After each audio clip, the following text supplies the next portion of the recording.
cómo mejorar y superar los trastornos de ansiedad. El día de hoy les presento el segundo episodio de este curso conmigo, el Dr. Pino, hablando sobre fármacos que bajan la ansiedad y fármacos que no bajan la ansiedad, que podríamos aportar en el proceso terapéutico de este trastorno de ansiedad principalmente generalizado, que si te perdiste el primer episodio lo puedes revisar acá mismo en mi canal de YouTube. Bueno, vamos a ello.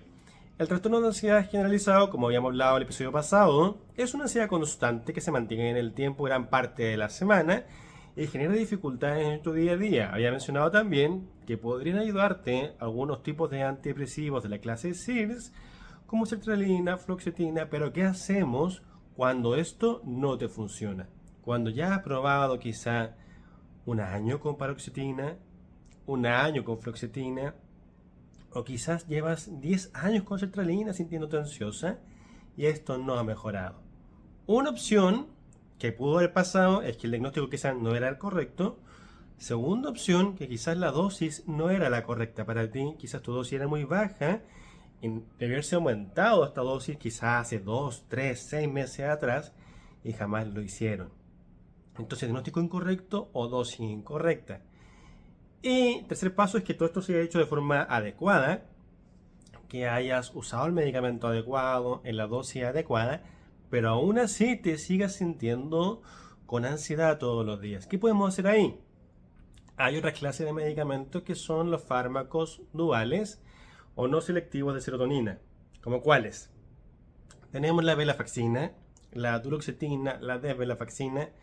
¿Cuál de estos ha mostrado mayor nivel de evidencia? Hace un tiempo atrás hice una revisión de algunos papers que hablaban sobre la respuesta con venlafaxina y duloxetina y ambos sí demostraron que habían mejor respuesta que el placebo o no usar nada, daba mejor respuesta sin usarlos, ya tanto la venlafaxina como la duloxetina.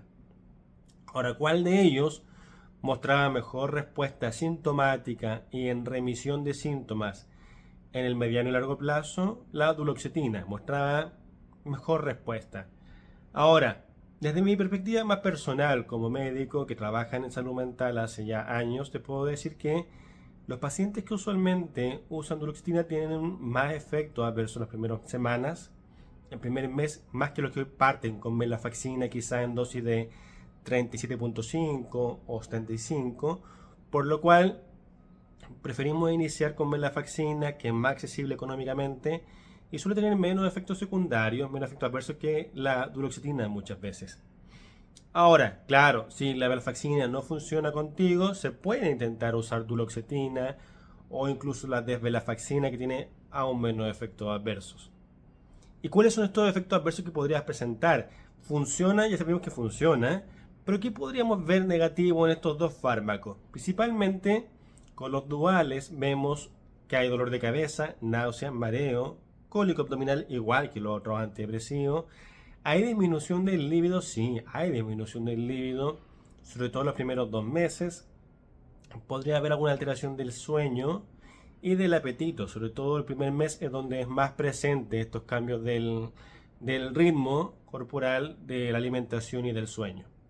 Ahora, aparte de estos fármacos duales, también tenemos otros fármacos que podríamos ocupar que podría funcionar también algo en el paciente con ansiedad. ¿Como cuál?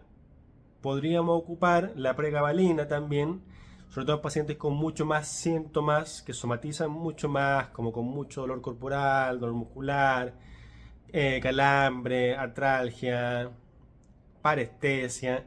Podría responder muchísimo mejor al agregar pregabalina al tratamiento. Usualmente no se ocupa solo, sino como coadyuvante de algún tipo de antidepresivo, cuando vamos a hacer la revisión del manejo del TAC, del trastorno de ansiedad generalizado. Fuera de la pregabalina, me gustaría quizá ir concluyendo este segundo episodio, chiquillos, que son cápsulas bien cortitas. Me gustaría terminar este segundo episodio primero mencionando que ojalá se suscriban al canal, que es la forma que tienen de ayudarme a que yo siga subiendo contenido, que dejen su me gusta. Y el último medicamento que quiero mencionar antes de despedirme son los tricíclicos, como la amitriptilina, imipramina. Son fármacos antidepresivos también, pero que ya no se ocupan tanto ni de primera línea en ninguno de los manejos ansiosos. ¿Por qué? porque tienen muchos efectos adversos, más incluso que los duales y más incluso que los SIRS que ya hemos mencionado antes. Esta clase de antidepresivos usualmente también generan náuseas, mareo, boca seca, constipación, alteraciones del líbido. Entonces, por ese lado podría quizás no ser la mejor opción para partir. Ahora, hay algunos autores que mencionan que luego de 2 antidepresivos que no funcionaron, por ejemplo, probar con sertralina, después con venlafaxina, y si no funcionó, podría ser válido intentar con un tricíclico, obviamente haciendo la suspensión paulatina de uno y el aumento paulatino del otro.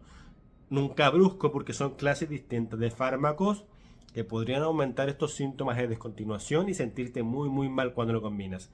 Así que siempre con indicación médica y haciendo este intercambio cruzado de las dosis. Entonces, ¿pueden funcionar distintos tipos de antidepresivos para bajar la ansiedad? Sí, funcionan. Han demostrado mayor nivel de evidencia que el placebo, pero tiene que ser siempre pensado en ti como paciente y en lo que estás buscando y en lo que más te podría ayudar.